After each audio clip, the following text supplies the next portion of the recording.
விடுபட்ட எண்ணை நிரப்புக. இப்போ 91, 98, 95ன்னு கொடுத்துருக்காங்களா? அப்போனா 106க்கு அப்புறம் 2 நம்பர் என்ன வரும்னு கேட்குறாங்க. இப்போ வந்து 91, 98, 95 இப்படி எப்படி இதை வந்து கணக்கு போட்டிருக்காங்கன்னா, நம்ம என்ன பண்ணணும்னா இந்த 91 ஏதாவது டிஃப்ரெண்ட் இருக்கான்னு பார்க்கணும். 91லேருந்து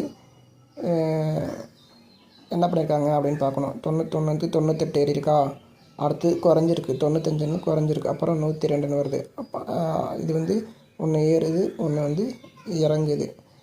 நம்ம என்ன பண்ணலாம், 91லேருந்து 95, 95லேருந்து 99. அப்போனா டிஃப்ரெண்ட் என்ன பாருங்கள், 95ல் 4 டிஃப்ரெண்ட் வருதா?